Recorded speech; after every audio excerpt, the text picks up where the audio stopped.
Hello my dear students, সবাইকে জানাই school of অ্যাচিভার্সের official Facebook এবং ইউটিউব চ্যানেল থেকে স্বাগতম। তো তোমাদের যে সামনে আসন্ন এসটিজিটি পরীক্ষা, যেটা ডেট চেঞ্জ হয়ে আবার 14ই ফেব্রুয়ারি হয়েছে, তার জন্য তোমাদের কাছে একটা পর্যাপ্ত পরিমাণে টাইম রয়ে গেছে, কিন্তু ভালো করে পুরো সিলেবাসটাকে আবার একটু রিভিশন দেওয়ার। তো তার জন্য স্কুল অফ অ্যাচিভার্স নিয়ে এসেছে প্রত্যেকটা সাবজেক্টের প্রত্যেকটা টপিকের উপর যে মোস্ট মোস্ট ইম্পর্টেন্ট, যেগুলা এসটিজিটি এক্সামের জন্য খুবই গুরুত্বপূর্ণ প্রশ্নপত্র, তার উপরে একটা বিশেষভাবে অ্যানালাইসিস। এবং তোমাদের জন্য প্রত্যেকটা টপিক থেকে থাকছে এই সিরিজের মধ্যে প্রত্যেকটা টপিকের উপর 50টা থেকে 60টা করে প্রশ্নপত্র, যেগুলি তোমাদের পরীক্ষার জন্য খুবই গুরুত্বপূর্ণ হবে, এটা আমাদের বিশ্বাস। তো শুরু করছি আজকের আমাদের হিস্ট্রির ক্লাস এসটিজিটির। এবং আজকে আমরা করব হিস্ট্রির ইউনিট 1 এর প্রথম যে দুইটা টপিক রয়েছে, একটা হলো the sources of early Indian history and second হলো the religious movements of the 6th centuries BC. এই প্রথম যে দুইটা টপিক রয়েছে, এই দুইটা টপিকের উপর আজকে আমরা টোটাল 50টা মোস্ট ইম্পর্টেন্ট কোয়েশ্চেন আমরা আজকে এখানে করাবো এবং এক্সপ্লেন করব। সঙ্গে থাকো তোমরা সবাই, এবং তোমরাও আমার সঙ্গে সঙ্গে এই কোয়েশ্চেনগুলোর আনসার দেওয়ার কিন্তু চেষ্টা করবে, ঠিক আছে? আর যদি কোনো অসুবিধা হয় তাহলে অবশ্যই তোমরা কমেন্ট বক্সে কিন্তু কমেন্ট করে জানাবে, ঠিক আছে? চলো তাহলে শুরু করা যাক। দেখো, আজকের আমাদের প্রথম প্রশ্ন কোনটা? আজকের আমাদের প্রথম প্রশ্ন হলো কি, যে প্রাচীন ভারতের সাহিত্যিক উৎসের মধ্যে কোনটি প্রাচীনতম? আমাদের প্রাচীন ভারতের সাহিত্যিক উৎসের মধ্যে কোনটি প্রাচীনতম? এটা কি ক নাম্বার দিয়েছে, কি পুরাণ, নাকি উপনিষদ, নাকি বেদ, নাকি মহাভারত? কোনটা হবে তোমরা বলো, বলো, দেখা যাক। আনসার করো সবাই তাড়াতাড়ি। আশা করি বেশি টাইম নেওয়ার কথা নেই এখানে, কারণ এটা খুবই একটা সহজ কোয়েশ্চেন। চলো, কোনটা হবে? পুরাণ হবে, না উপনিষদ হবে, না বেদ হবে, না মহাভারত হবে? কোনটা?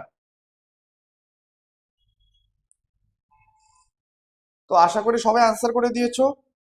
এটার আনসারটা হবে কি, এটার সঠিক উত্তর হবে বেদ। এখানে বেদ কেন হবে, পুরাণ উপনিষদ মহাভারত কেন হয়নি স্যার? কারণ বেদ হলো ভারতের এক একটি সব থেকে পুরাতন ধর্মগ্রন্থ, যেটা দিয়ে আমরা কি জানতে পারি, ভারতের প্রাচীন আমাদের পূর্বে যে সমাজ ব্যবস্থা ছিল, যে পরিকাঠামো ছিল, যে সভ্যতা ছিল, ওইটার যে একটা লিখিত প্রমাণ, ওইটা কিন্তু আমরা বেদের মধ্যে কিন্তু আমরা পাই, ঠিক আছে? তো আমাদের প্রথম কোয়েশ্চেনের প্রথম এমসিকিউর সঠিক উত্তর কি? আনসার হবে বেদ, ঠিক আছে? চলো তাহলে আমরা দ্বিতীয় প্রশ্নে যাই। দেখো, দ্বিতীয় প্রশ্নে কি বলেছে, ঋগ্বেদ মূলত কোন বিষয়ে রচিত? একদমই সহজ কোয়েশ্চেন। অপশন কি দিয়েছে, দর্শন, নাকি দেবদেবীর স্তুত, নাকি ঐতিহাসিক ঘটনা, নাকি সামাজিক আইন? কোনটা হবে বলো তো তোমরা? একটু টাইম নাও, টাইম নিয়ে একটু বলো। সবাই কিন্তু আনসার করতে হবে, সবাই কিন্তু কমেন্ট বক্সে কিন্তু আনসারটা সঙ্গে সঙ্গে কিন্তু করে দাও, ঠিক আছে? চলো, বলেছে কি ঋগ্বেদ মূলত কোন বিষয়ে রচিত? কোন বিষয়ের উপর ভিত্তি করে ঋগ্বেদটাকে রচনা করা হয়েছে একটু ভেবে বলো কিন্তু সবাই। দর্শন, নাকি দেব দেবীর স্তুত, নাকি ঐতিহাসিক ঘটনা, নাকি সামাজিক আইন? কোনটা বলো?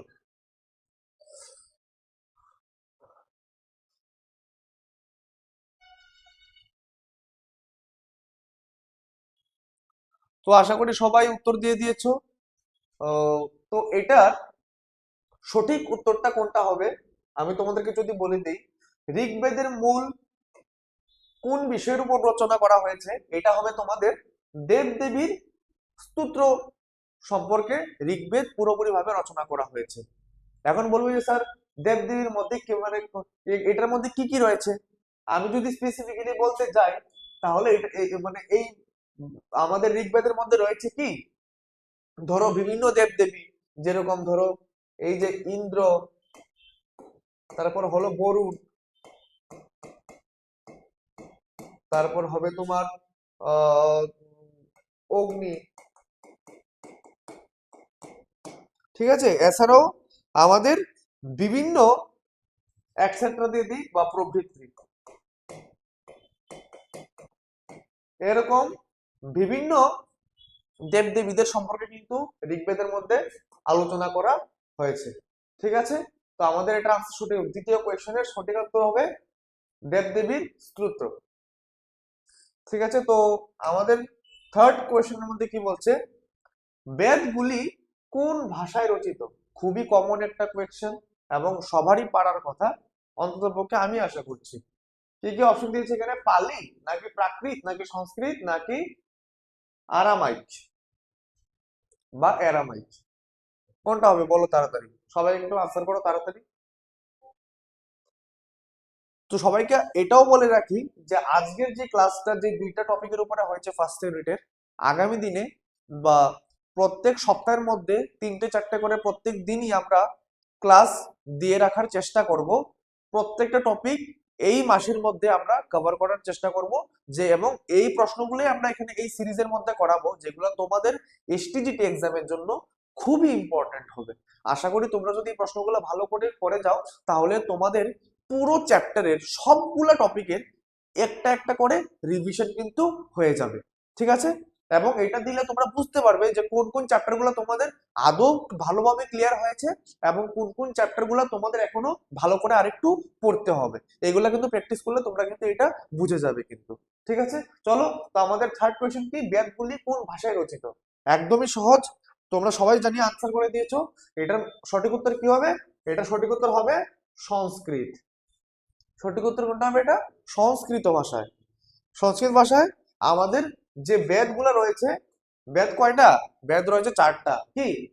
ঋগ্বেদ, যজুর্বেদ, অথর্ববেদ, সামবেদ। এই 4টা বেদকে কিন্তু আমাদের সংস্কৃত ভাষায় কিন্তু রচনা করা হয়েছে, ঠিক আছে, বা বৈদিক সংস্কৃত ভাষা, ঠিক আছে। চলো, এটা হবে এটার মেইন আনসার সংস্কৃত। তো ফোর্থ কোয়েশ্চেন আমরা যাচ্ছি। ফোর্থ কোয়েশ্চেনের মধ্যে কি বলেছে দেখো এখানে, আহ উপনিষদ মূলত কোন বিষয় নিয়ে আলোচনা করে? আগে আমরা পড়েছিলাম উপরের কোয়েশ্চেনে বা উপরের এমসিকিউতে যে ঋগ্বেদ কোন বিষয় নিয়ে আলোচনা করে। এখন আমরা কি পাচ্ছি, যে উপনিষদ কোন বিষয় নিয়ে আলোচনা করে। দেখো তো কি বলেছে এখানে, যুদ্ধনীতি নাকি কর্মফল নাকি আত্মা ও ব্রহ্ম নাকি রাজনীতি, কোনটা হবে? একটু ভেবে বলো কিন্তু এটা তোমরা, এটা কিন্তু একটু ভাবার জিনিস আছে এটার মধ্যে।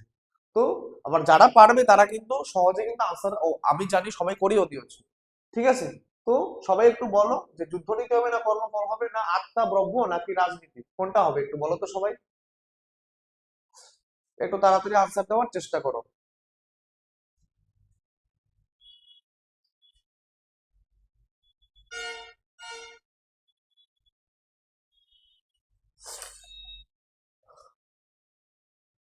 হয়েছে, আশা করি সবাই আনসার করে দিয়েছো। এইটার সঠিক উত্তর হবে কি, যে উপনিষদ সব থেকে যেই বিষয়টা নিয়ে আলোচনা করে সেটা হলো আত্মা ও ব্রহ্ম। এবং আত্মা ও ব্রহ্ম মানে কি, আত্মা মানে হলো মানুষের মধ্যে সবার মধ্যে একটা আত্মা থাকে, আর ব্রহ্ম মানে কি, যে পরম ব্রহ্ম, মানে যে supreme of the supreme of, মানে যে আমাদের সুপ্রিম, যাকে আমরা পুজো করি, ঠিক আছে। তো আত্মার সঙ্গে ব্রহ্মের যে একটা কানেকশন, আমরা বলি না যে আত্মার আমি আমার মানে আত্মাকে ডিভাইন একটা সুপ্রিম একটা কোন একটা জিনিসের সঙ্গে আমি কানেক্ট করে ফেলেছি, এখন আর আমি এই জগতের সঙ্গে আমি আর যুক্ত থাকি না, থাকে না এরকম।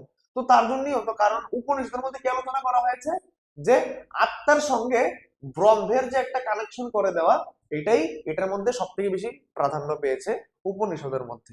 তো এই বিষয়টা নিয়ে সব থেকে বেশি কিন্তু আলোচনা করা হয় উপনিষদে, ঠিক আছে, কি আত্মা ও ব্রহ্ম, ঠিক আছে। চলো, 5 নম্বর কোয়েশ্চনে কি বলেছে, পুরাণগুলির প্রধান বৈশিষ্ট্য কি? পুরাণগুলির প্রধান বৈশিষ্ট্য কি? পুরাণগুলির প্রধান বৈশিষ্ট্যের মধ্যে অপশন কি দিয়েছে দেখো, বৈজ্ঞানিক তথ্য না রাজবংশের ইতিহাস না দেবদেবীর কাহিনী না প্রশাসনিক আইন? কোনটা হবে বলো তাড়াতাড়ি, তাড়াতাড়ি বলে একটা আনসার করো তোমরা। আশা করি তোমাদের পারার কথা এটা, এগুলা খুবই একদম বেসিক লেভেলের এমসিকিউ কিন্তু, এবং এগুলা পরীক্ষার জন্য কিন্তু খুবই ইম্পর্টেন্ট। তোমরা একটু তাড়াতাড়ি আনসার দেওয়ার কিন্তু চেষ্টা করো।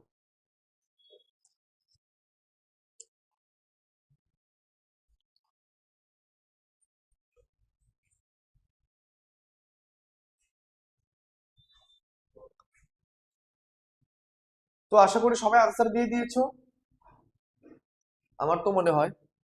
তো আমি যদি সঠিক আনসারটা বলতে যাই তাহলে কি হবে? সবাই কি দিয়েছো? সি নাম্বার দিয়েছো তো আনসার। এটার সঠিক আনসার হবে দেবদেবী কাহিনী। কারণ প্রত্যেকটা যে পুরাণ রয়েছে, আমাদের গরুড় পুরাণ, তারপর বিভিন্ন পুরাণ রয়েছে এরকম, তো সেম আমাদের সবগুলা পুরাণের মধ্যে কি পাওয়া যায়? বিভিন্ন দেবদেবীর সম্পর্কে আলোচনা কিন্তু ওইখানে করা হয়েছে। ওইগুলা পড়লে কিন্তু আমরা জানতে পারি। ঠিক আছে, তো এটা সঠিক উত্তর কি হবে? এটার প্রধান বৈশিষ্ট্য কি? দেবদেবী কাহিনী। ঠিক আছে, চলো তাহলে আমাদের আজকে 6 নম্বর কোয়েশ্চেন কি বলেছে দেখো। প্রত্নতান্ত্রিক উৎসের মধ্যে কোনটি অন্তর্ভুক্ত? এখন বলো, প্রত্নতান্ত্রিক কি? যারা ঐতিহাসিক বিদ বলা হয়, যারা ইতিহাসকে নিয়ে আলোচনা করে, ঐতিহাসিক বিভিন্ন প্লেস বা বিভিন্ন জায়গা নিয়ে গবেষণা করে, তাদেরকে বলা হয় প্রত্নতাত্ত্বিক বিদ। ঠিক আছে, তো বলেছে কি প্রত্নতান্ত্রিক উৎসের মধ্যে কোনটি অন্তর্ভুক্ত এই নিচের মধ্যে? কি কি অন্তর্ভুক্ত বলতো? বেদ নাকি পুরাণ নাকি মুদ্রা না মহাকাব্য? কোনটা বলতো তোমরা? একদম ইজি কিন্তু এটা, এটা অপশন গুলা খুবই সহজ পড়েছে কিন্তু। তো ভালো করে দেখে তোমরা একটু বলো তাড়াতাড়ি, তাড়াতাড়ি উত্তর দেওয়ার চেষ্টা করো।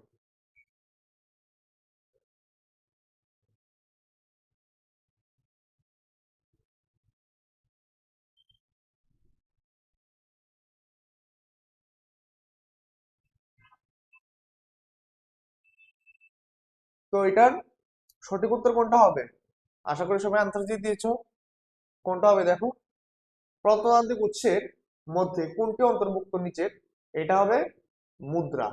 পুরাণ তো হবে না, বেদও হবে না, মহাকাব্য হবে না, মুদ্রা। কারণ মুদ্রা কেন? প্রাচীনকালে যারা প্রত্নতান্ত্রিকবিদ রয়েছে তারা যদি মুদ্রা কোনোখান থেকে খনন করে যদি পায়, তাহলে মুদ্রা থেকে ওরা কি বুঝতে পারে যে ওই সময় ওই সভ্যতাটা কিরকম ছিল, ওই ওই সময় ওই সমাজের জীবন যাপন কিরকম ছিল। ঠিক আছে, ওই সমস্ত যে ধারণাগুলা ওই সময়কার, ওইগুলা কিন্তু ওরা মুদ্রা থেকে কিন্তু নিতে পারে। তার জন্য মুদ্রা হবে এইটার রাইট আনসার। ঠিক আছে, চলো। তো 7 নম্বর কোয়েশ্চনে কি বলছে? শিলালিপি থেকে কি জানা যায়? শিলালিপি থেকে দেখো এখন কি জানা যায়, আমরা কি জানতে পারি আমরা? বলেছে শিলালিপি থেকে কি জানা যায়? ধর্মীয় আচার না রাজকীয় আদেশ না সাহিত্যিক কাহিনী নাকি লোককথা?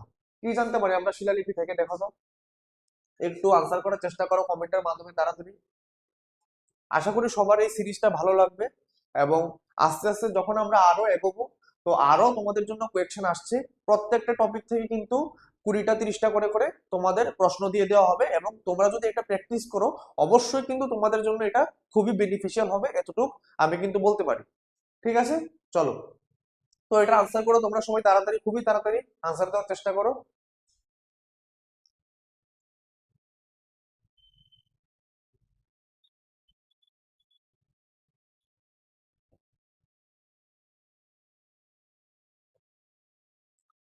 কি বলেছে দেখো, শিলালিপি থেকে কি জানা যায়? কি জানতে পারি আমরা শিলালিপি থেকে? কি মনে হয়? ধর্মীয় আচার নাকি রাজকীয় আদেশ নাকি সাহিত্যিক কাহিনী না লোককথা? সাহিত্যিক কাহিনী তো আমার মনে হয় না, লোককথাও আশা করি হবে না। ধর্মীয় আচার টাচার খুবই কম জানা যায়। বিশেষ করে কি জানা যায়, আমাদের যে মানে আমাদের যে শিলালিপি গুলা থাকে, ঐতিহাসিক শিলালিপি গুলা, ওইগুলোর মধ্যে দেখবে বিভিন্ন খোদাই করে বিভিন্ন লেখা থাকে, বিভিন্ন কিছু লেখা থাকে। এগুলা বেশিরভাগ কি থাকে? রাজাদের বিভিন্ন আদেশ বা নিয়মাবর্তি বা নির্দেশ, এইগুলা কিন্তু শিলালিপির মধ্যে খোদাই করে কিন্তু লেখা থাকে, এবং রাজার নির্দেশে কিন্তু লেখা থাকে ওই সময়। তো ওইটা যদি প্রত্নতান্ত্রিকবিদরা যদি এটা নিয়ে আলোচনা করে, তাহলে ওরা কিন্তু ওই সময়কার রাজাদের যে কিরকম ভাবে শাসন কার্য চালাতো, ওই সমস্ত বা সমাজ কিরকম ভাবে চলতো, ওইগুলা কিন্তু তারা জানতে পারে খুব অনায়াসে। তার জন্য এখান থেকে আমরা কি রাজকীয় আদেশ বা নিয়ম নির্দেশাবলী শিলালিপি থেকে কিন্তু আমরা বিশেষ করে জানতে পারি। তো এটার আনসার কোনটা হবে? রাজকীয় আদেশ। ঠিক আছে, চলো নেক্সট কোশ্চেনে যাচ্ছি আমরা। অশোকের শিলালিপি কোন ভাষায় লেখা? অশোকের যে শিলালিপি রয়েছে এটা কোন ভাষায় লেখা বলো তো? আশা করি বলতে পারবে তোমরা। এটা কি সংস্কৃত ভাষায় লেখা, না পালি ভাষায় লেখা, না প্রাকৃত ভাষায় লেখা, না তামিল ভাষায় লেখা? বলো, একদম ইজি কোয়েশ্চেন। কোন ভাষায় লেখা বলো? অশোকের শিলালিপি কোন ভাষায় লেখা? তাড়াতাড়ি বলার চেষ্টা করো একটু তোমরা। চলো, কোন ভাষায় লেখা? সংস্কৃত, পালি, নাকি প্রাকৃত, না তামিল? তো এটা সঠিক উত্তর কি হবে? এটা সঠিক উত্তর হবে প্রাকৃত ভাষায় লেখা। অশোকের শিলালিপি কি ভাষায় লেখা? প্রাকৃত ভাষায় লেখা। আশা করি তোমরা সবাই আনসার করতে পারছো কিন্তু। তো যদি ক্লাসটা ভালো লেগে থাকে তাহলে সবাই কিন্তু লাইক, শেয়ার এন্ড ফলো করে কিন্তু সঙ্গে থাকবে কিন্তু স্কুল অফ অ্যাচিভার্স যে অফিসিয়াল ফেসবুক পেজ এবং ইউটিউব চ্যানেলের সঙ্গে। ঠিক আছে, চলো। তো নেক্সট কি বলেছে আমাদের কোয়েশ্চেনের মধ্যে? মুদ্রা থেকে কি জানা যায়? আমি একটু আগে কিন্তু বলেছি যে মুদ্রা থেকে আমরা কি জানতে পারি? তার অর্থনীতি জানতে পারি, না শাসকের নাম জানতে পারি, না ধর্ম, না দৈনন্দিন কথোপকথন? আমরা কি জানতে পারি বলো তো? মুদ্রা থেকে কি জানা যায়?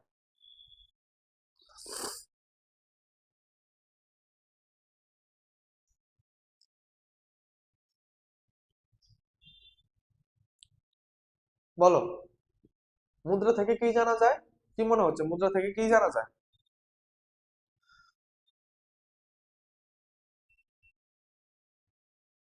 মুদ্রা থেকে কি জানা যায়? দৈনন্দিন কথোপকথন, নাকি ধর্ম, নাকি শাসকের নাম, নাকি অর্থনীতি? কি জানা যায়, কি মনে হয়? মুদ্রা থেকে জানা যায় দৈনন্দিন কথোপকথন। কিরকম ভাবে? ধরো, প্রত্যেকটা মুদ্রার মধ্যে কিন্তু নিচে, যদি ভারতীয় মুদ্রা হয় তাহলে নিচে কিন্তু কি লেখা থাকে?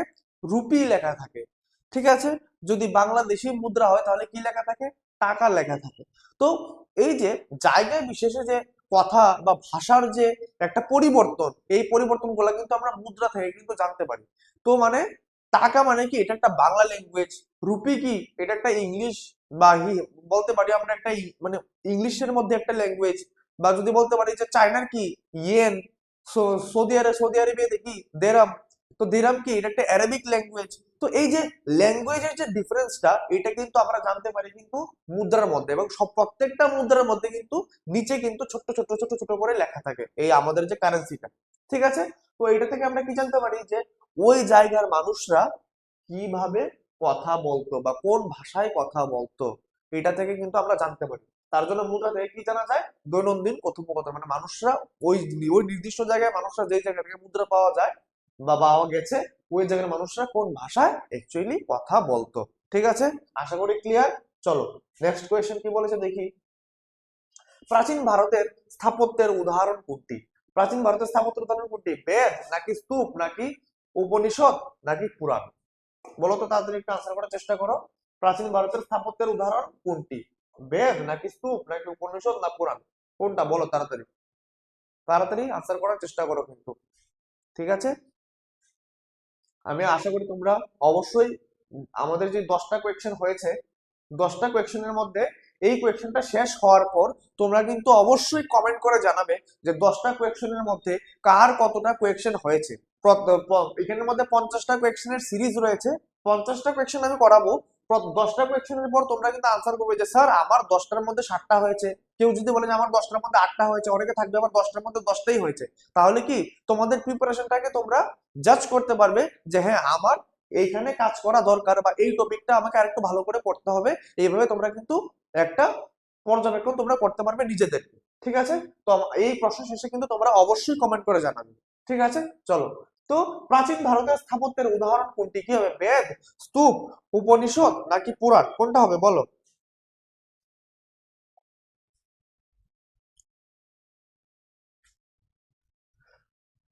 প্রাচীন ভারতের স্থাপত্যের প্রধান উদাহরণ হলো কি? এটার প্রধান উদাহরণ হলো স্তূপ। এখন স্তূপ কিভাবে হলো? স্তূপ কার সঙ্গে সম্পর্কিত? বিশেষ করে স্তূপ বিশেষ করে সম্পর্কিত বৌদ্ধ ধর্মের সঙ্গে। কার সঙ্গে সম্পর্কিত? বৌদ্ধ ধর্মের সঙ্গে।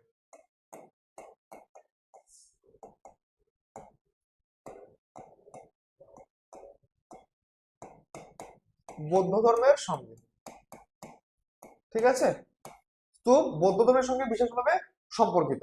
ঠিক আছে, তো স্তূপ যেহেতু বৌদ্ধ ধর্মের সঙ্গে সম্পর্কিত, তো বৌদ্ধ এই স্তূপ থেকে কিন্তু আমরা ভারতের যে স্থাপত্যের উদাহরণ তা কিন্তু আমরা একদম পর্যাপ্ত পরিমাণে কিন্তু পেতে পারি। এবং এটা কার সঙ্গে সম্পর্ক? স্তূপ, বৌদ্ধ ধর্মের সঙ্গে কিন্তু স্তূপ সম্পর্কিত।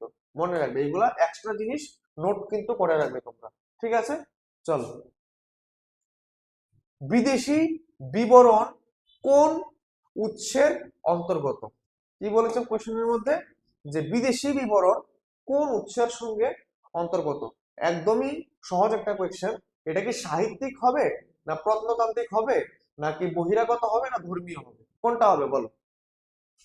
কোনটা হবে? কি মনে হচ্ছে তোমাদের? কি মনে হচ্ছে? সাহিত্যিক হবে? বলেছে কি বিদেশি বিবরণ কোন উৎসের সঙ্গে অন্তর্গত। এটা কি সাহিত্যিক? আশা করি তো হবে না। প্রত্নতান্ত্রিক হবে না। ধর্মীয় হবে না। বিদেশি, বিদেশি মানে কি? বহিরাগত। এটা থেকে তো আনসার পেয়ে যাওয়া যায়। ঠিক আছে, তো বিদেশি বিবরণ কোন উৎসের সঙ্গে অন্তর্গত? বহিরাগত, বহিরাগতের সঙ্গে। কারণ বিদেশিরা কি বহিরাগত থেকে আগত আমাদের দেশের মধ্যে, বা যারা যেই দেশে যায় তাদের তো ওই দেশের জন্য তারা কি বিদেশি থাকে বা বৈদেশিক থাকে। ঠিক আছে, তো তাদের জন্য কি হয়, একটু ভাষা বুঝার একটা প্রবলেম, সামাজিকতা বুঝার একটা প্রবলেম, সমাজের মধ্যে মানিয়ে নেওয়ার একটা প্রবলেম, সমস্ত প্রবলেম গুলা তাদের মধ্যে দেখা যায়। তো তার জন্য কি বলেছে, বিদেশি বিবরণ কোন উৎসের সঙ্গে অন্তর্গত, তাদেরকে আমরা কি কি বলে সম্বোধিত করতে পারি? বহিরাগত বলে সম্বোধিত আমরা করতে পারি। ঠিক আছে, চলো। তো 12 নম্বর কোয়েশ্চেন আমাদের কি বলেছে, খুবই ইম্পর্টেন্ট একটা কোয়েশ্চেন, যে মেগাস্থিনিস কোন দেশের পর্যটক ছিলেন? আমরা সবাই জানি যে মেগাস্থিনিস নামে একজন ব্যক্তি পর্যটক হিসেবে ভারতের মধ্যে কিন্তু এসেছিলেন। এখন বলছে কি কোয়েশ্চেনের মধ্যে, যে উনি কোন দেশের পর্যটক ছিলেন? আমরা সবাই জানি কি চীন হবে, গ্রিস হবে, নাকি রোম হবে, না প্যারিস হবে? কোনটা হবে বলো? তাড়াতাড়ি আনসার দেওয়ার চেষ্টা করো। আর সবাই কিন্তু অবশ্যই 10টা প্রশ্নের পর কিন্তু আমাকে কমেন্ট করে অবশ্যই জানাবে যে কার কতগুলো কোয়েশ্চেন হয়েছে। আবার আমরা 11 থেকে স্টার্ট করব, 20-তে গিয়ে থামবো। তারপর বলবে যে 11 থেকে 20-এর মধ্যে তোমাদের কয়টা হয়েছে। সবগুলা কিন্তু কমেন্ট করে জানাবে, আমি কিন্তু সবার কমেন্ট কিন্তু চেক করব। ঠিক আছে, চলো। মেগাস্থিনিস কোন দেশের পর্যটক ছিলেন? কোন দেশের ছিলেন?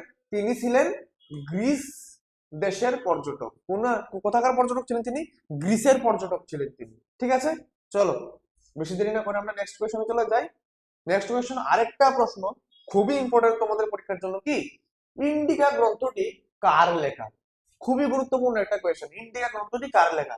ফাহিয়ানের, নাকি ইউয়েন সাংয়ের, মেগাস্থিনিস, নাকি ইৎসিং এর? কার লেখা বলো?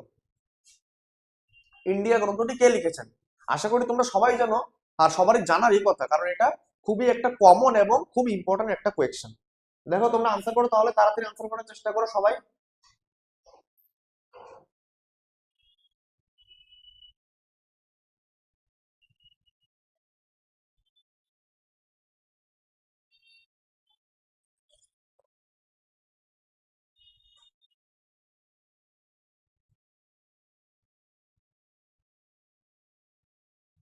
তো আমাদের যে ইন্ডিয়া গ্রন্থটি রয়েছে, এটা কে করেন? আশা করি তোমরা সবাই বলে দিয়েছো, এটা করেন মেগাস্থিনিস। কে করেন? ইন্ডিয়া গ্রন্থটি কে লেখেন? মেগাস্থিনিস। এবং এটার সঙ্গে এক্সট্রা করে তোমরা লিখে রাখতে পারো যে মেগাস্থিনিস যে গ্রন্থটা, এই গ্রন্থটার মধ্যে কি রয়েছে, এই গ্রন্থটার মধ্যে কি বলা হয়েছে। এই গ্রন্থটার মধ্যে বলা হয়েছে, কি বলা হয়েছে? মৌর্য বংশের, তোমরা লিখে রাখতে পারো, মৌর্য বংশের প্রশাসনিক বা সামাজিক অবকাঠামো।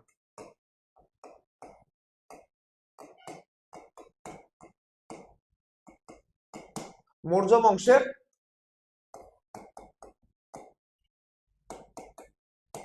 সামাজিক আর কি ওর প্রশাসনিক,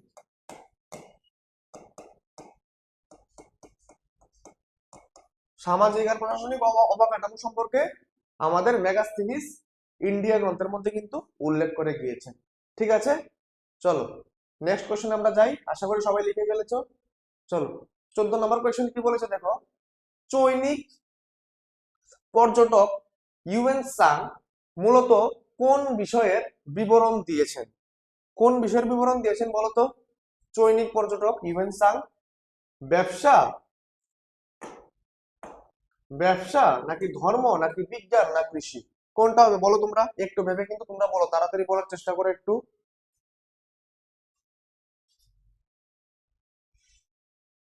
তো সবাই একটু আনসার করার চেষ্টা করো। কি বলেছে আবার, চৈনিক পর্যটক ইউএন সাং মূলত কোন বিষয়ের বিবরণ দিয়েছেন? কোন বিষয়ের দিয়েছেন? ব্যবসা, ধর্ম, নাকি বিজ্ঞান, না কৃষি? কোনটা হবে বলো? একদমই ইজি, এটা হবে তোমার ধর্ম। উনি যে ইউএন সাং কোন, এখন বলেছে যে ধর্মের সম্পর্কে তিনি আমাদের বিবরণ দিয়েছেন। এখন তিনি কোন ধর্মের উপরে বিবরণ দিয়েছেন, এটা তো একটা নিশ্চিত প্রশ্ন আসছে। লিখে রাখতে পারো তোমরা, তিনি বৌদ্ধ ধর্মের, লিখে রাখো।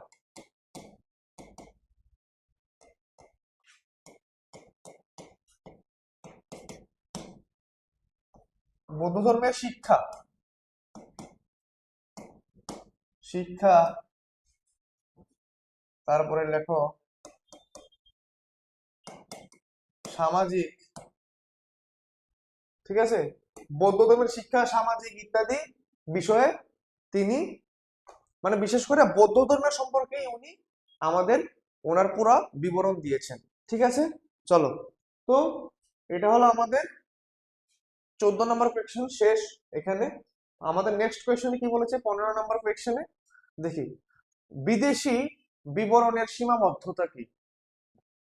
বৈদেশিক বিবরণের সীমাবদ্ধতা কি? কোনটা হবে, নিরপেক্ষতা, নাকি ভাষাগত সমস্যা, নাকি প্রত্যক্ষ অভিজ্ঞতা, নাকি নির্ভরযোগ্যতা? কোনটা হবে বলো? খুবই ইজি, একটু যদি তোমরা একটু মাথাটা লাগিয়ে যদি একটু দেখো, মানে প্রশ্নের সঙ্গে অপশনের মধ্যে কিন্তু আনসারটা দিয়ে দেওয়া হয়েছে। ঠিক আছে, কোনটা হবে আনসারটা একটু দেখে নাও। নিরপেক্ষতা, ভাষাগত সমস্যা, নাকি প্রত্যক্ষ অভিজ্ঞতা, নাকি নির্ভরযোগ্যতা? কোনটা হবে? এটার আনসার হবে কি? কোনটা হবে বলো তাড়াতাড়ি? এটার আনসার হবে মেইন ভাষাগত সমস্যা। কারণ বিদেশি বিবরণের সীমাবদ্ধতা কোনটা হবে? ভাষাগত সমস্যাই তো হবে। কারণ বৈদেশিক যারা রয়েছে লোকরা, ওরা যদি মনে করো আমাদের দেশের একটা, আমাদের দেশকে নিয়ে বা আমাদের দেশের কোনো কিছু ধর্ম বা শিক্ষা বা কোনো কিছুকে নিয়ে যদি, বা অন্য কোনো দেশের শিক্ষা সামাজিক ব্যবস্থাকে নিয়ে যদি ওরা যদি আলোচনা করতে যায়, তাহলে ওদের কি হবে, ওই ওই ভাষায়, ওই দেশের ভাষায় কিন্তু লিখতে বা বলতে কিন্তু ওদের কিন্তু অনেকটাই সমস্যার সম্মুখীন হতে হবে। তাহলে ভাষাগত যে সমস্যাটা, এটা কিন্তু মেইন বৈদেশিক বিবরণের মধ্যে। ঠিক আছে, চলো। এখন নেক্সট কোয়েশ্চেন কি বলেছে দেখো, গৌতম বুদ্ধের জন্মস্থান কোথায়? খুবই একটা ইম্পর্টেন্ট কোয়েশ্চেন। গৌতম বুদ্ধের জন্মস্থান কোথায়? কুশীনগর, লুম্বিনী, নাকি বুধগয়া, নাকি সারনাথ? কোথায় বলো তাড়াতাড়ি, কমেন্ট করে জানাও আমাকে একটু। চলো, কোনটা হবে? গৌতম বুদ্ধের জন্মস্থান হবে কোথায়? লুম্বিনীতে। কোথায়? সঠিক উত্তর কি হবে? গৌতম বুদ্ধের জন্মস্থান হলো লুম্বিনীতে। ঠিক আছে, চলো। নেক্সট কোয়েশ্চেন কি বলেছে আমরা দেখি। আর আরেকটা কথা বলে দেখি, যে আমরা যে লুম্বিনী, লুম্বিনীটা বর্তমানে কোথায় অবস্থিত? বর্তমানে নেপালে অবস্থিত। বর্তমানে কোথায় অবস্থিত? এই যে এই যে এইগুলো লেখাচ্ছি, এগুলো কিন্তু তোমরা খাতার মধ্যে অবশ্যই কিন্তু নোট ডাউন করে রাখবে। যদি তোমাদের কাছে থাকে তাহলে ভালো কথা, যদি না থাকে তাহলে এগুলো কিন্তু অবশ্যই নোট ডাউন করে রাখবে, এগুলো এক্সট্রা ইনফরমেশন। ঠিক আছে, তো লুম্বিনী বর্তমানে কোথায় অবস্থিত? লুম্বিনী বর্তমানে নেপালের মধ্যে অবস্থিত। চলো, সরি। তো নেক্সট কোয়েশ্চেন কি বলেছে, গৌতম বুদ্ধ কোন রাজবংশের ছিলেন? তিনি কোন রাজবংশের ছিলেন আমাদের গৌতম বুদ্ধ? ভালো করে বলো, কি বলেছে? মৌর্য, নাকি শাক্য, নাকি গুপ্ত, নাকি নন্দ? কোন রাজবংশের ছিলেন উনি? একটু ভেবে আমাকে তাড়াতাড়ি আনসারটা জানাও। কি বলেছে দেখো, গৌতম বুদ্ধ কোন রাজবংশের ছিলেন বা কোন রাজবংশের রাজা ছিলেন? ঠিক আছে, দেখো তাড়াতাড়ি আনসারটা কিন্তু আমাকে জানাও।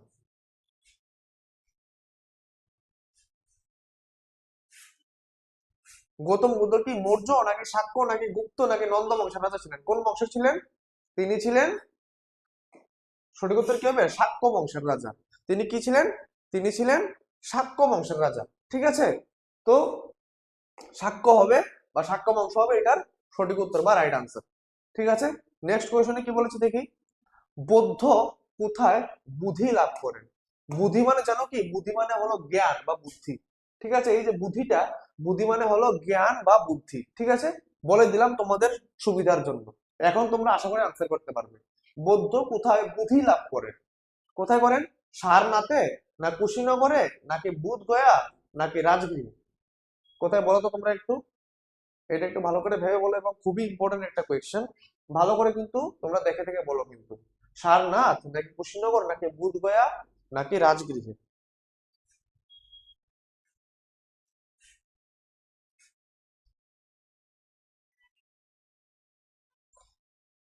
কি হবে বলো? আশা করি তোমরা আনসারটা দিতে পেরে গেছো। কোনটা হবে বলো? সারনাথ, কুশীনগর নাকি বুধগয়া নাকি রাজগৃহ? কোনটা হবে বলো সবাই? তো এটা সঠিক উত্তর কি হবে? সঠিক উত্তর কোনটা হবে বলো তাড়াতাড়ি, আমি দিয়ে দিচ্ছি কিন্তু। সঠিক উত্তর হবে অপশন নাম্বার সি, বুধগয়া। সঠিক উত্তর হবে বুধগয়া। তা উনি বুধগয়া বুধি বৃক্ষের নিচে, বুধি বৃক্ষের নিচে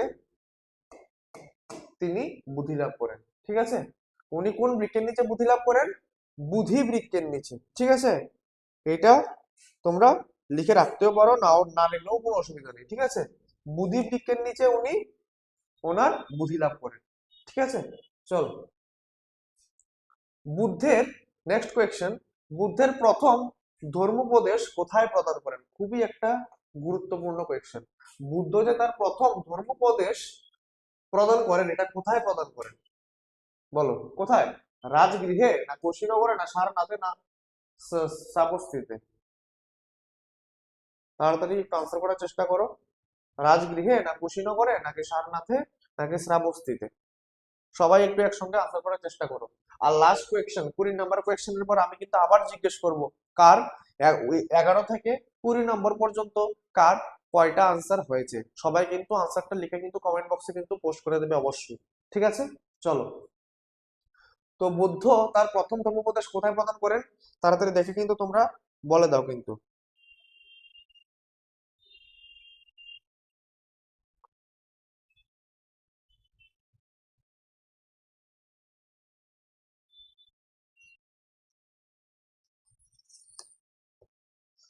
কোথায় করেন ধর্মোপদেশ তার প্রথম প্রদান?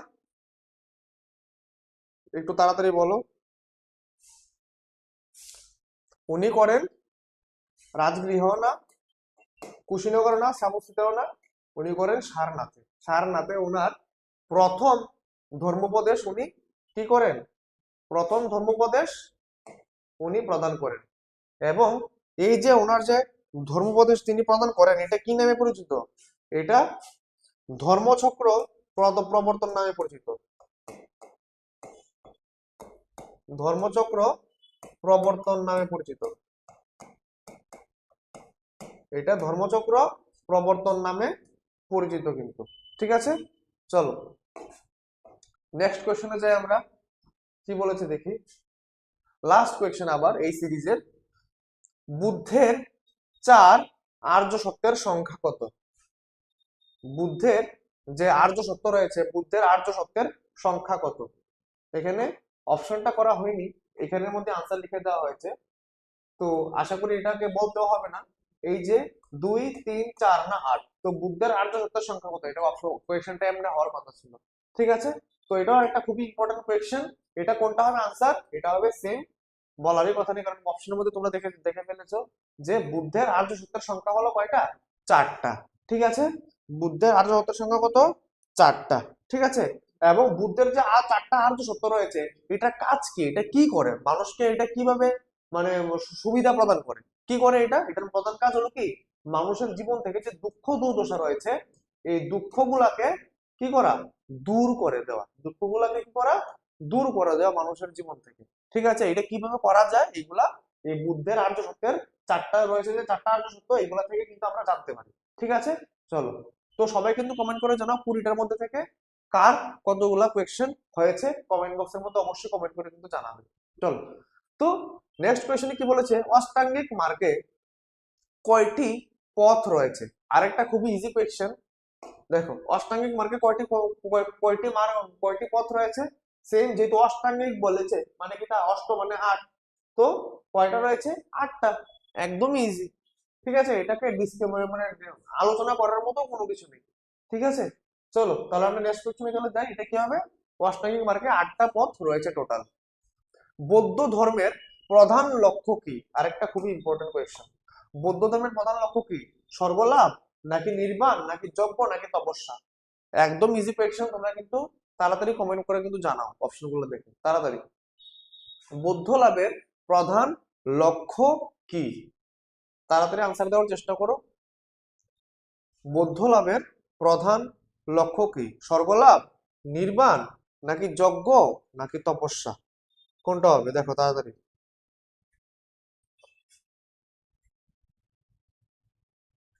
চলো, কোনটা হবে? আশা করি সবাই আনসার দিয়ে দিয়েছো। কি হবে?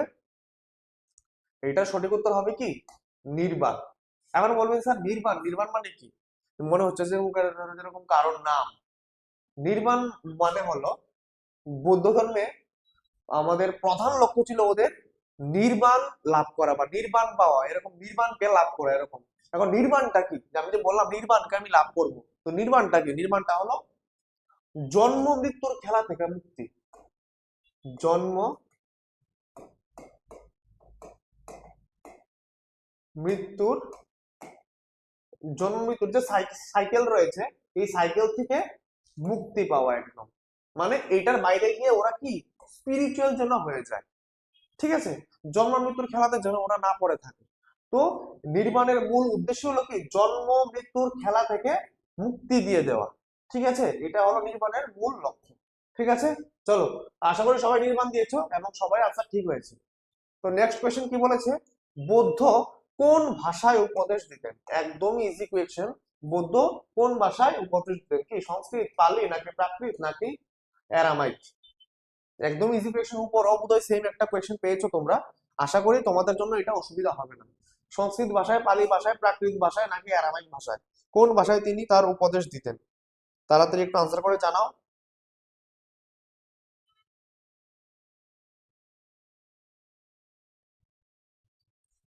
বৌদ্ধ তিনি কি কোন ভাষায় দিতেন?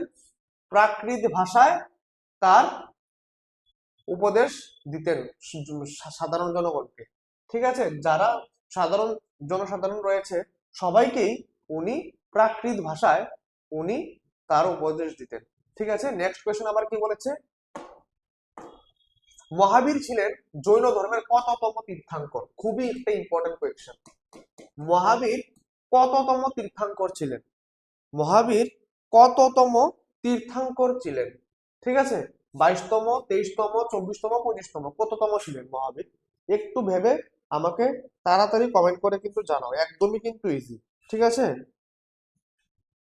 দেখো কততম তীর্থাঙ্কর ছিলেন উনি? তাড়াতাড়ি, 22তম, 23তম নাকি 24তম নাকি 25তম? কততম ছিলেন তিনি? মহাবীর ছিলেন 24তম তীর্থাঙ্কর। আশা করি সবাই 24তমই দিয়েছ। এবং এইটার সঙ্গে আরেকটা লিখে রাখতে পারো, মহাবীর ছিলেন 24তম তীর্থাঙ্কর এবং সর্বশেষ তীর্থাঙ্কর। উনি ছিলেন সর্বশেষ তীর্থাঙ্কর জৈন ধর্মের। ঠিক আছে, মহাবীর ছিলেন জৈন ধর্মের সর্বশেষ তীর্থাঙ্কর। এটাও তোমরা কিন্তু আরেকটা অ্যাড করে রাখতে পারো। ঠিক আছে, এবং কততম তীর্থাঙ্কর ছিলেন উনি? 24তম তীর্থাঙ্কর। ঠিক আছে, আশা করি সবাই এটাই দিয়েছো আনসার এবং সবারটা সঠিক হয়েছে। চলো, নেক্সট কোয়েশ্চেন কি বলেছে দেখো। মহাবীরের জন্মস্থান কোথায়? আরেকটা খুবই ভালো কোয়েশ্চেন। মহাবীরের জন্মস্থান কোথায়? রাজগৃহ নাকি বৈশালী নাকি পাটলিপুত্র নাকি কুশীনগরে? সবাই একটু আনসার দেওয়ার চেষ্টা করো তাড়াতাড়ি। মহাবীরের জন্মস্থান কোথায়? রাজগৃহে নাকি বৈশালীতে নাকি পাটলিপুত্রে নাকি কুশীনগরে? কোথায় বলো মহাবীরের জন্ম? বৈশালীতে নাকি পাটলিপুত্র নাকি কুশীনগরে নাকি রাজগৃহে? কোথায় বলো মহাবীরের জন্ম? মহাবীরের জন্ম হলো বৈশালীতে। বৈশালীতে মহাবীরের জন্ম। এখন বৈশালীর কোন জায়গায় মহাবীরের জন্ম? বৈশালীর কুণ্ড গ্রামে। লিখে রাখতে পারো, বৈশালীর কুণ্ড গ্রামে। ঠিক আছে, বৈশালীর কুণ্ড গ্রামে। ঠিক আছে, বৈশালীর কুণ্ড গ্রামে মহাবীর জন্মগ্রহণ করেন। ঠিক আছে, আশা করি সবাই বৈশালী দিয়েছো। চলো, নেক্সট কোয়েশ্চেন কি বলেছে দেখো। জৈন ধর্মের প্রধান নীতি কোনটি? জৈন ধর্মের প্রধান নীতি কোনটা? জৈন ধর্মের প্রধান নীতি হলো কি? যজ্ঞ, যজ্ঞ নাকি অহিংসা নাকি ভক্তি নাকি ত্যাগ? যজ্ঞ, অহিংসা, ভক্তি, ত্যাগ, কোনটা হবে? আনসার করে তাড়াতাড়ি জানাও। জৈন ধর্মের প্রধান নীতি কোনটি? জৈন ধর্মের প্রধান নীতি কোনটি? একদমই ইজি, কোনটা হবে? জৈন ধর্মের প্রধান নীতি হলো অহিংসা। কারণ আমরা সবাই জানি যে জৈন ধর্মের যতই লোকরা রয়েছে ওনারা কি অহিংসাতে বিশ্বাসী। ঠিক আছে, তার জন্য ওনারা কি করেন, কোনো পশুকে ওনারা হত্যা করেন না, ওনারা মাছ মাংস পেঁয়াজ রসুন কোনো কিছুই খান না, ওনারা একদম সাত্বিক আহার গ্রহণ করেন। ঠিক আছে, ওনারা লেদারের কোনো জিনিস পরেন না। এই যে তাদের যে এই অহিংসার যে এত মূর্ত ভাব তাদের মধ্যে রয়েছে, তার জন্য এটা কি জৈন ধর্মের প্রধান নীতি কি অহিংসা। ঠিক আছে, চলো নেক্সট কোয়েশ্চেন কি বলেছে দেখো। জৈন ধর্মের ত্রিরত্ন কোনগুলি? জৈন ধর্মের ত্রিরত্ন কোনগুলি মানে এমন তিনটা বিষয় যেগুলাকে একসঙ্গে মিলে ত্রিরত্ন বলা হয়েছে জৈন ধর্মের মধ্যে। কি কি? জ্ঞান, কর্ম, ভক্তি, নাকি সাম্যক জ্ঞান, সাম্যক দর্শন, সাম্যক আচরণ, নাকি দয়া করুণা ত্যাগ, নাকি সত্য অহিংসা তপস্যা? কোনটা হবে এটা একটু আনসার করে আমাকে জানাও। এটার জন্য তোমাদেরকে আমি একটু টাইম দিচ্ছি। ঠিক আছে, জ্ঞান কর্ম ভক্তি, নাকি সম্যক জ্ঞান সম্যক দর্শন, নাকি সম্যক আচরণ, নাকি দয়া করুণা ত্যাগ, নাকি সত্য অহিংসা, নাকি তপস্যা? কোনটা হবে একটু তাড়াতাড়ি আনসার করে আমাকে একটু জানাও। ঠিক আছে, আর ভিডিওটা যদি ভালো লেগে থাকে সবাইকে বলছি আবারও অবশ্যই লাইক কমেন্ট শেয়ার সাবস্ক্রাইব কিন্তু তোমরা কিন্তু করে দেবে। ঠিক আছে, চলো। এবং ফেসবুক পেজ থেকে যারা দেখছো সবাই কিন্তু ফলো করে পাশে থাকবে। কি হবে আনসার করে জানাও। কি হবে? জৈন ধর্মের ত্রিরত্ন কোনগুলিকে বলা হয়? সম্যক জ্ঞান, সম্যক দর্শন, নাকি সম্যক আচরণ? সবাই একটু বলো তাড়াতাড়ি কমেন্ট করে, তাড়াতাড়ি।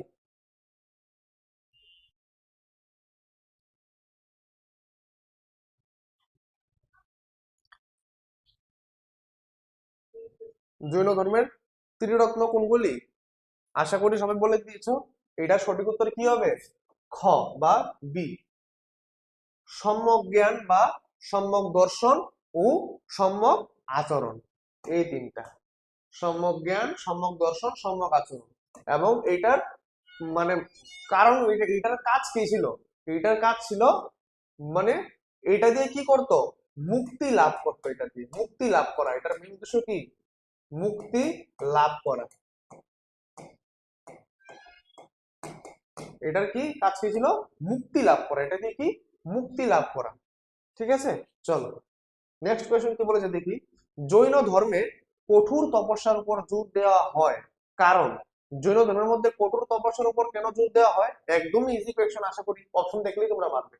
আত্মা শুদ্ধির জন্য, নাকি যজ্ঞ সম্পাদনের জন্য, নাকি দেবতাকে সন্তুষ্ট করতে, নাকি জনসংস্কারের জন্য? একদম ইজি, কোনটার জন্য? তাড়াতাড়ি আনসার করে কিন্তু আমাকে জানাও তাড়াতাড়ি। জৈন ধর্মের কঠোর তপস্যার উপর জোর দেওয়া কেন হয়? আত্মশুদ্ধির জন্য, নাকি যজ্ঞ সম্পাদনের জন্য, নাকি দেবতাদেরকে সন্তুষ্ট করার জন্য, নাকি সমাজ সংস্কারের জন্য? বলো। তো এটা সঠিক উত্তর কি হবে? একদমই যারা যারা এই আনসার করেছে সবাই কিন্তু সঠিক। এটার সঠিক উত্তর কি হবে? আত্মশুদ্ধির জন্য। আত্মশুদ্ধির জন্য জৈন ধর্মের মধ্যে কঠোর তপস্যা সবাইকেই কিন্তু করতে হয়, ছোট থেকে বড় সবাইকে কিন্তু করতে হয়। ঠিক আছে, চলো নেক্সট কোয়েশ্চনে কি বলেছে দেখি। বৃদ্ধ সরি বুদ্ধ ও মহাবীর উভয়ই মিল মিল কোনটি? বুদ্ধ এবং মহাবীরের মধ্যে উভয়ের মধ্যেই কোনটা মিল রয়েছে? যজ্ঞের সমর্থন, নাকি অহিংসার প্রচার, নাকি বর্ণ ব্যবস্থার সমর্থন, নাকি ঈশ্বরবাদ? সবাই একটু আনসার করে জানাও তাড়াতাড়ি। কি বলেছে দেখো, বৌদ্ধ ও মহাবীরের মধ্যে মিল কোনটা রয়েছে? অহিংসার প্রচার, নাকি যজ্ঞের সমর্থন, নাকি বর্ণ ব্যবস্থার সমর্থন, নাকি ঈশ্বরবাদ? কোনটা বলো? সবাই একটু তাড়াতাড়ি আনসার করে কিন্তু বলো। বৌদ্ধ ও মহাবীরের উভয়ের মধ্যেই কোনটি মিল রয়েছে? একটু আনসার করে তাড়াতাড়ি জানাও।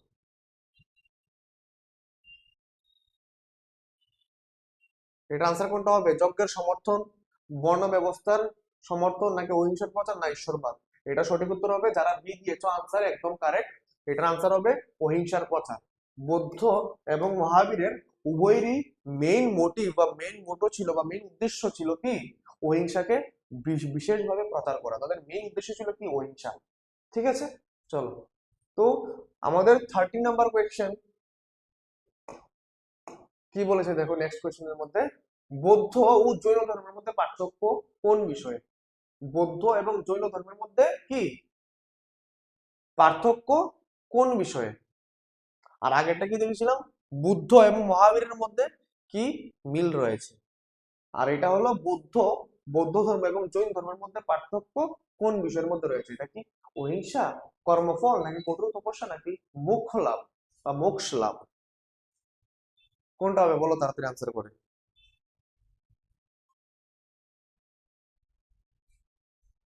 এটার আনসার কি হবে? আশা করি সবাই বলার চেষ্টা করছে এবং বলে দিয়েছে অনেকজন।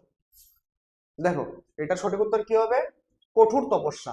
কারণ বৌদ্ধ ধর্মের মধ্যে কি কঠোর তপস্যা ম্যান্ডেটরি না বা বাধ্যতামূলক না, কিন্তু জৈন ধর্মের মধ্যে কি কঠোর তপস্যা কিন্তু বাধ্যতামূলক। ঠিক আছে, তার জন্য এটার মধ্যে এটা পার্থক্য রয়েছে, একটাই কঠোর তপস্যা।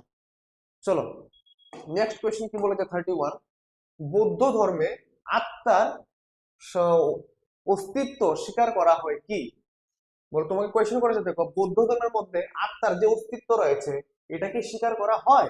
হ্যাঁ, না, বা আংশিক মানে অর্ধেক করা হয়, বা নির্ভরশীল, এটা অন্য অন্য কারোর পয়েন্ট অফ ভিউতে বা কারোর মতবিরোধের মধ্যে রয়েছে। এটার মধ্যে কোনটা হবে বলো? করা হয় কি করা হয় না, না আংশিক বা হালকা করা হয়, নাকি কারোর পয়েন্ট অফ ভিউর উপর নির্ভরশীল? কোনটা মনে হচ্ছে তোমার? সবাই একটু আনসার করার চেষ্টা করো, কি হবে এটা? বৌদ্ধ ধর্মে আত্মার যে অস্তিত্ব রয়েছে এটা কি মানা হয় না মানা হয় না? কি হয়? এটার আনসার হবে কি, যারা বি দিয়েছে তারা একদমই রাইট। বৌদ্ধ ধর্মের মধ্যে আত্মার যে অস্তিত্ব এটা কিন্তু মানা হয় না। কারণ কেন মানা হয় না?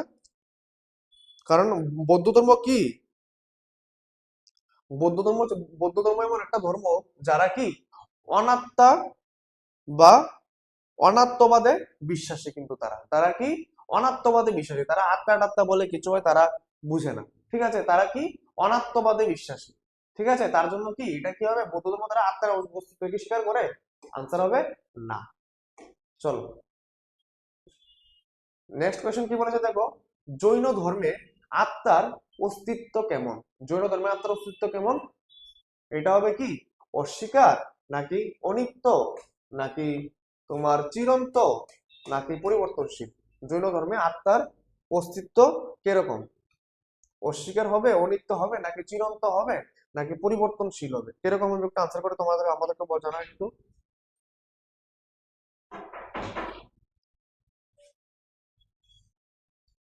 তো সবাই আনসার করার চেষ্টা করো, কি বলেছে দেখো, জৈন ধর্মে আত্মার অস্তিত্ব কিরকম? অস্বীকার করা হয়েছে, না অনিত্য, না চিরন্ত, নাকি পরিবর্তনশীল? জৈন ধর্মে বলা হয়েছে যে আত্মা কি, আত্মা হলো চিরন্ত বা অবিনশ্বর, আত্মার কোনো মরণ নেই। ঠিক আছে, এটা কোথায় বলা হয়েছে? জৈন ধর্মে। জৈন ধর্মের সম্বন্ধে আত্মার কি অস্তিত্ব কেমন?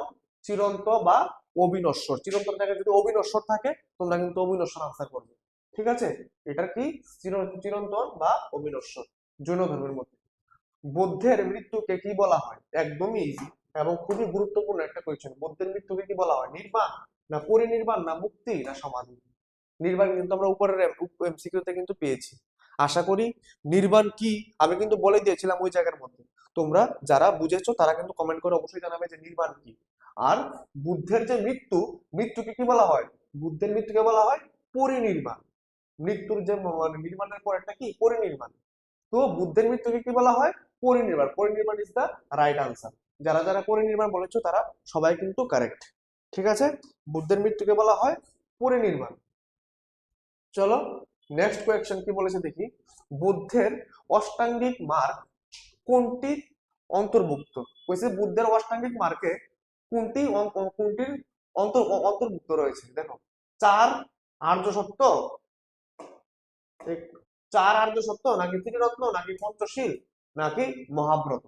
কোনটা বুদ্ধের অষ্টাঙ্গিক মার্গের মধ্যে অন্তর্ভুক্ত রয়েছে? তাড়াতাড়ি একটু কমেন্ট করে জানাও এটা, এবং খুবই গুরুত্বপূর্ণ একটা কোয়েশ্চেন। বুদ্ধের অষ্টাঙ্গিক মার্গে কোনটি অন্তর্ভুক্ত রয়েছে? কি কি? চার আর্য সত্য, বা ত্রিরত্ন, নাকি পঞ্চশীল, নাকি মহাব্রত? তাড়াতাড়ি তোমরা একটু কিন্তু কমেন্ট করে কিন্তু জানাবে। বুদ্ধের অষ্টাঙ্গিক মার্গে কোনটা রয়েছে? বুদ্ধের অষ্টাঙ্গিক মার্গে রয়েছে তোমার, যারা এ আনসার করেছে বা ক আনসার করেছে তারা সবাই কিন্তু কারেক্ট। কি রয়েছে বুদ্ধের অষ্টাঙ্গিক মার্গে? 4 আর্য সত্য কিন্তু রয়েছে। ঠিক আছে, কি রয়েছে? 4 আর্য সত্য। ঠিক আছে, এবং এটার আমি আগেও বলেছি 4 আর্য সত্যের মেইন মোটিভ বা মেইন উদ্দেশ্য কি ছিল? 4 আর্য সত্যের, 4টি আর্য সত্যের কাজ কি ছিল বা উদ্দেশ্য কি ছিল? মানুষের জীবন থেকে কি করা? দুঃখকে দূর করে দেওয়া, মানে দুঃখ যাতে কারোর জীবনে না থাকে, কিভাবে দুঃখ দূর করা যায়, এই যে প্রসেস, এই যে পদ্ধতি, কিভাবে মানুষ দুঃখকে দূর করবে, দুঃখ মুক্ত থাকবে, এইটা কিন্তু 4 আর্য সত্যের মধ্যে কিন্তু বোঝানো হয়েছে।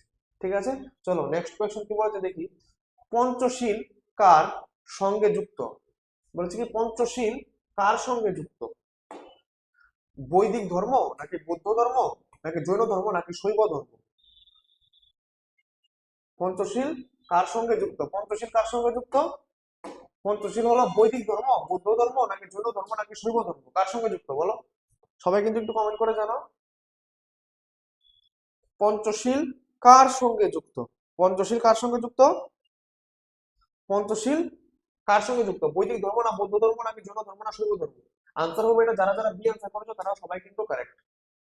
পঞ্চশীল বৌদ্ধ ধর্মের সঙ্গে কিন্তু সংযুক্ত, এবং পঞ্চশীল কি বৌদ্ধ ধর্মের যে পঞ্চশীল এটা হচ্ছে তার সঙ্গে যুক্ত। বৌদ্ধ ধর্মের মধ্যে পঞ্চশীল কি করে, এটার কাজ কি? বৌদ্ধ ধর্মের মধ্যে পঞ্চশীল হলো একটা আচরণ বিধি, একটা আচরণ বিধি লিখে রাখতে পারো কিন্তু তোমরা। ঠিক আছে, বৌদ্ধ ধর্মের মধ্যে পঞ্চশীল হলো কি একটা আচরণ বিধি। ঠিক আছে, আচরণ সম্পর্কে এখানে শিক্ষা প্রদান করা হয়। ঠিক আছে, চলো নেক্সট কোয়েশ্চেন কি বলেছে দেখি। জৈন সন্ন্যাসীরা সাধারণত কি পরিধান করতেন না? জৈন সন্ন্যাসীরা কি পরিধান করেন না ওনারা? ওনারা কি সাদা বস্ত্র পরেন না নাকি গেরুয়া বস্ত্র পরেন না নাকি কোনো বস্ত্রই পরেন না নাকি পশমি বস্ত্র পরেন না? কোনটাও পরেন না ওনারা, একটু বলো তো সবাই, একদমই ইজি কিন্তু এটা। জৈন যে সন্ন্যাসীরা রয়েছে ওনারা কি পরেন না?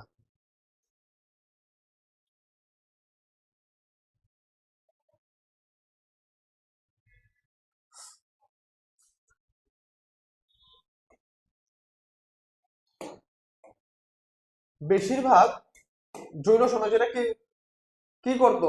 জৈন সমাজের মধ্যে বস্ত্র ছাড়াই কিন্তু থাকতো। ঠিক আছে, আর বাকিরা যারা ছিল কিছু কিছু মুষ্টিময় তারা কি করতো? সাদা বস্ত্র কিন্তু পরতো।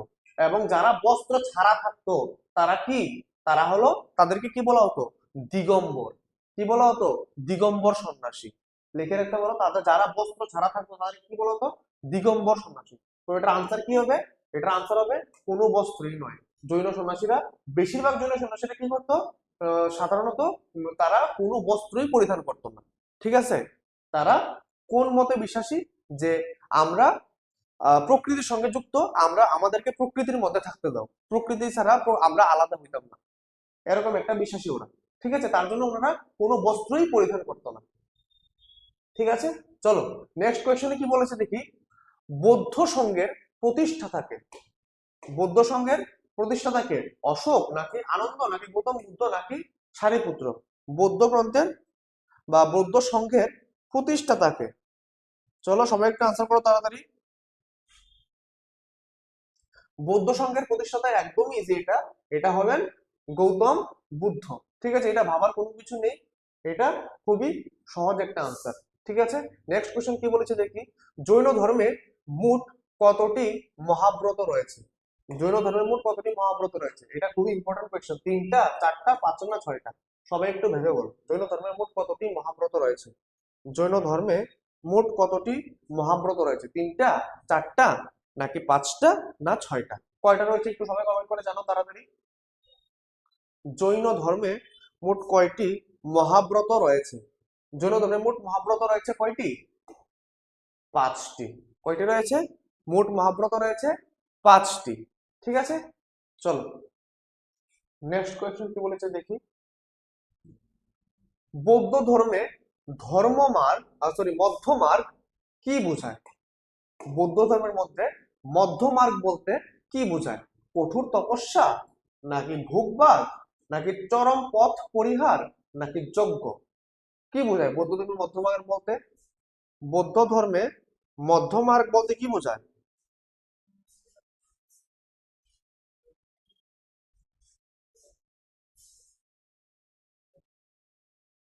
বৌদ্ধ ধর্মে মধ্যমার্গ বলতে কি বোঝায়? মধ্যমার্গ বলতে কি বোঝায়?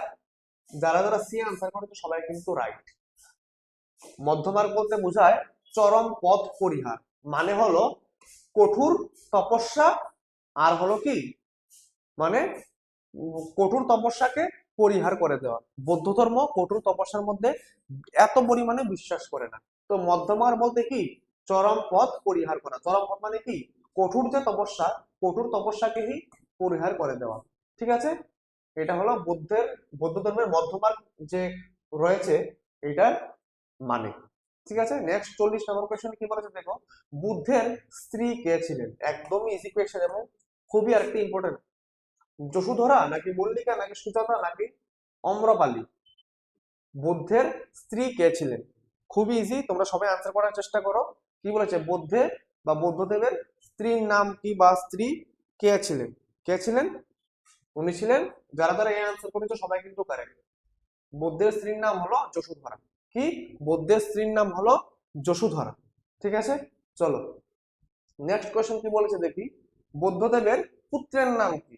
আরেকটা ইজি কোয়েশ্চেন, বুদ্ধদেবের পুত্রের নাম কি? আনন্দ, রাহুল, নাকি দেবদত্ত, নাকি উপালি? বুদ্ধদেবের পুত্রের নাম কি? বুদ্ধদেবের পুত্রের নাম হলো কি? একদমই ইজি, রাহুল। ঠিক আছে, বুদ্ধদেবের পুত্রের নাম হলো কি? রাহুল। ঠিক আছে, চলো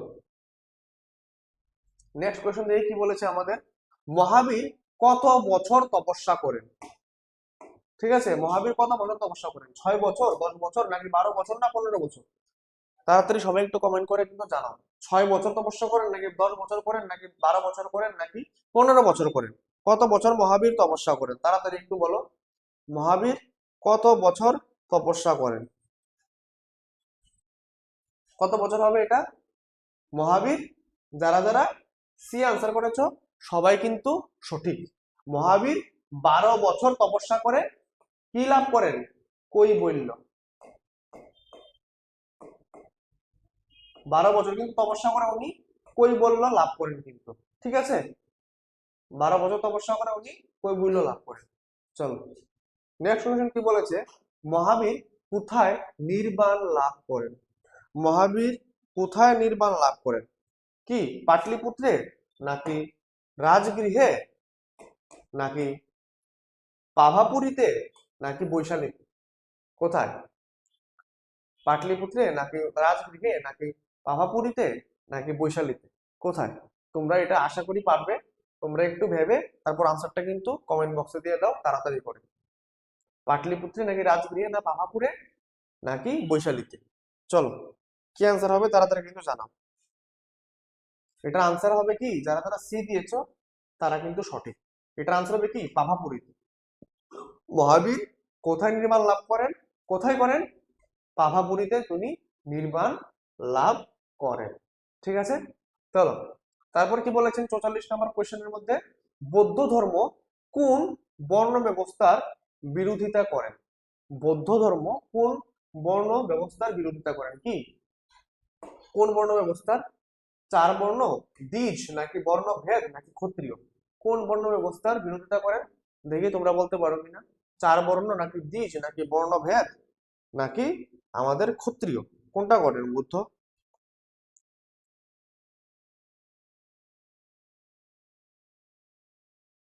বৌদ্ধ ধর্ম কি করেন? কোন বর্ণ ব্যবস্থার বিরোধিতা করেন? বৌদ্ধ ধর্ম, যারা যারা সি দিয়েছে তারা সবাই কিন্তু রাইট। বৌদ্ধ ধর্ম বর্ণভেদের উপর বিশেষভাবে কিন্তু গুরুত্ব প্রদান করেন। কিসের উপর? বর্ণ ভেদের উপর। ঠিক আছে, চলো নেক্সট কোয়েশ্চেন কি বলেছে দেখো, জৈন ধর্মে কর্ম কিভাবে নষ্ট হয়? জৈন ধর্মে কর্ম কিভাবে নষ্ট হয়? জৈন ধর্মে যজ্ঞ দ্বারা, নাকি ভক্তি দ্বারা, নাকি তপস্যা দ্বারা, না দান দ্বারা? জৈন ধর্মে কি করলে তো তাদের মতে ধর্মটা নষ্ট হয়ে যায়? ঠিক আছে, কিভাবে? যজ্ঞ দ্বারা, নাকি ভক্তি দ্বারা, নাকি তপস্যা দ্বারা, নাকি দান দ্বারা? জৈন ধর্মের কি হয়, তাদের মধ্যে কি, জৈন ধর্মে কর্ম কিভাবে নষ্ট হয় তাদের মধ্যে, মনে করো কেউ যদি খারাপ কর্ম কোনো কিছু করে তাহলে কোন জিনিসটা করলে তাদের খারাপ কর্মটা নষ্ট হয়ে যাবে, তাদের মধ্যে কি তপস্যার দ্বারা। যারা সি অ্যান্সার করেছো সবাই কিন্তু রাইট। মানে তপস্যা করলে তুমি আগে যে কর্মগুলা করেছো এই কর্মগুলা কি হয়ে যাবে, সবগুলা নষ্ট হয়ে যাবে। কিসের মাধ্যমে? তপস্যার মাধ্যমে। ঠিক আছে, আশা করি সবাই বুঝতে পেরেছো। নেক্সট কোয়েশ্চেন কি বলেছে দেখি। নেক্সট আর 5টা কোয়েশ্চেন কিন্তু আমাদের কাছে রয়েছে। দেখি কি বলেছে নেক্সট কোয়েশ্চেন। বৌদ্ধ ধর্মের গ্রন্থ কোন ভাষায় সংরক্ষিত? বৌদ্ধ ধর্মের যে গ্রন্থ রয়েছে এটা কোন ভাষায় লিখিত বা সংরক্ষিত? সংস্কৃত ভাষায়, পালি ভাষায়, না প্রাকৃত ভাষায়, না তামিল ভাষায়? খুবই ইম্পর্টেন্ট একটা কোয়েশ্চেন, আশা করি তোমরা সবাই কিন্তু এটা জানো। বৌদ্ধ ধর্মের যে গ্রন্থ রয়েছে এটা কোন ভাষায় সংরক্ষিত করা রয়েছে? প্রথমত হলো বৌদ্ধ ধর্মের যে গ্রন্থ, এই গ্রন্থটার নাম কি? সবাই কিন্তু জানো, এটা হলো কি, ত্রিপিটক। বৌদ্ধ ধর্মের ধর্মগ্রন্থের নাম কি? ত্রিপিটক। এবং এই যে ধর্মগ্রন্থ এটা কোন ভাষায় লেখা হয়েছে?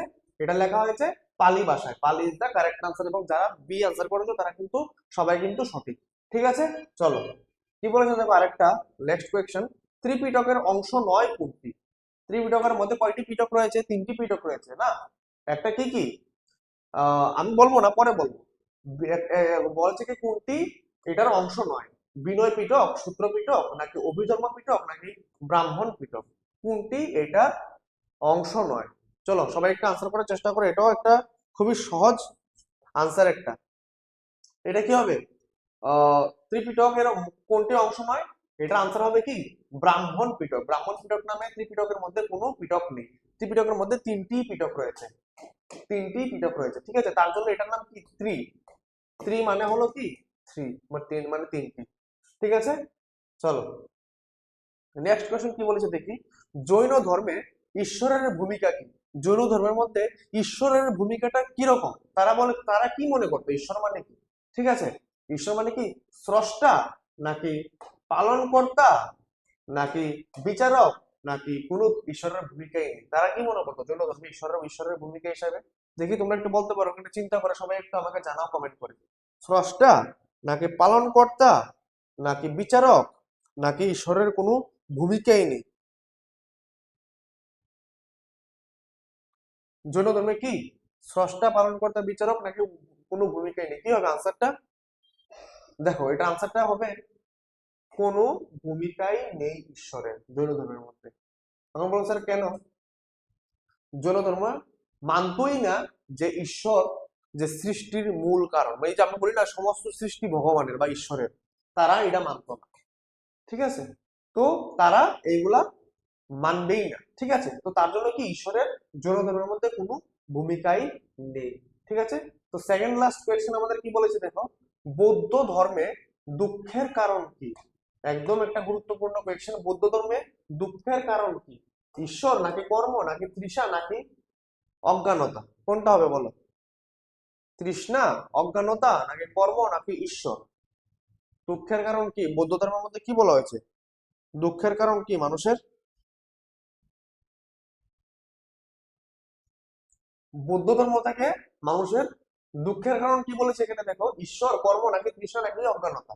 এটা একটা খুবই ভালো একটা আনসার দিয়েছে এখানে। এটার আনসার হলো কি তৃষ্ণা। সঠিক উত্তর হলো কি এটা তৃষ্ণা। যারা যারা সি দিয়েছো তারা কিন্তু সবাই কারেক্ট। বৌদ্ধ ধর্মের বৌদ্ধ ধর্মের মতে দুঃখের কারণ হলো কি তৃষ্ণা। তৃষ্ণা মানে কি জানো? এই তোমার জল খাওয়ার তৃষ্ণা না কিন্তু। তৃষ্ণা মানে হলো তোমার চাহিদা। এখন দেখো আমার আমার একটা গাড়ি লাগবে। এখন গাড়ি তো লাগবে কিন্তু আমার পকেটে তো টাকা নেই। এখন যদি আমার টাকা না থাকে, আমার তো মনে মনে খুব ইচ্ছা, কিন্তু আমি তো কিনতে পারবো না। যদি আমি কিনতে না পারি তাহলে আমার মনে যে ইচ্ছাটার উৎপত্তি হয়েছে, ইচ্ছাটা তো আমি ফুলফিল করতে পারলাম না। আর যদি ফুলফিল করতে নাই পারি তাহলে আমার মনে কি আসবে? দুঃখ আসবে। তো তার জন্য দুঃখ কিসের জন্য আসে? যখন আমাদের কোনো একটা চাহিদা থাকবে এবং চাহিদার যদি ফুলফিল না করতে পারি যে কোনো কারণের জন্য, তার জন্য এটা কি হবে? আমাদের মনের মধ্যে দুঃখের সৃষ্টি হবে। তার জন্য তৃষ্ণা বলতে এখানে চাহিদাকে বোঝানো হয়েছে, জল খাওয়ার তৃষ্ণা না কিন্তু। ঠিক আছে, সবাই কিন্তু মনে রাখবে আনসার হবে কি তৃষ্ণা। ঠিক আছে, চলো আজকে আমাদের লাস্ট কোয়েশ্চেন কি বলেছে দেখি। বৌদ্ধ ও জৈন ধর্মের ঐতিহাসিক গুরুত্ব কি? বৌদ্ধ এবং জৈন ধর্মের ঐতিহাসিক গুরুত্ব কি? এটা কি বৈদিক ধর্মের বিস্তার, নাকি সামাজিক সংস্কার, নাকি সাম্রাজ্য গঠন, নাকি অর্থনৈতিক উন্নতি? কোনটা হবে? আনসার করো তাড়াতাড়ি। সবাই একটু, লাস্ট কোয়েশ্চেন, সবাই ভালোভাবে ভেবে সুন্দর করে কিন্তু কমেন্টের মধ্যে এটা আনসার করো।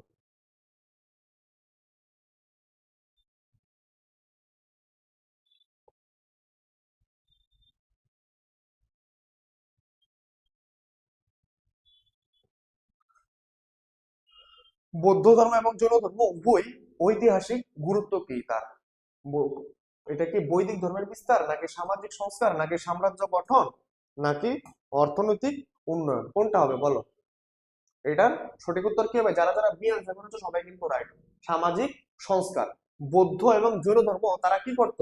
সমাজের যে তার উদ্দেশ্যটাই কি ছিল? তাদের দুইটা ধর্মের মূল উদ্দেশ্য কি ছিল? সামাজিক ন্যায় বিচার, সামাজিক মূল্যবোধ। দেখো, সামাজিক সামাজিক ন্যায় বিচার, তারপর হলো সামাজিক মূল্যবোধ,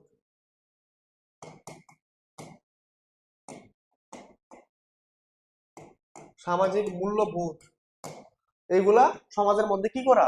সামাজিক তোমার সামাজিকতা, ঠিক আছে, এইগুলা সামাজিক সমতা, এইগুলা সমাজের মধ্যে প্রতিষ্ঠা করা বৌদ্ধ ও জৈন ধর্মের মূল উদ্দেশ্য কিন্তু ছিল এটা। ঠিক আছে, চলো, তো আজকের জন্য ক্লাসটা এইটুকুই থাকলো। আর আমাদের সামনে, আশা করি তোমরা সবাই আনসার দিয়েছো এবং 50টার মধ্যে টোটাল কার কতগুলো আনসার সঠিক হয়েছে সবাই কিন্তু কমেন্ট বক্সে কিন্তু কমেন্ট করে জানাবে। তো আর বাকি যে যতগুলো ইউনিটস রয়েছে, সবগুলা ইউনিটস এবং সবগুলার প্রত্যেকটা টপিকের উপর কিন্তু আমি প্রশ্ন কিন্তু বানিয়ে নিয়ে আসবো। তোমরা কিন্তু অবশ্যই দ্য স্কুল অফ অ্যাচিভার্স এর ফেসবুক এবং ইউটিউব চ্যানেলে কিন্তু তোমরা সবাই কিন্তু চোখ রাখবে। ঠিক আছে, আজকের জন্য এটুকুই। চলো, ধন্যবাদ।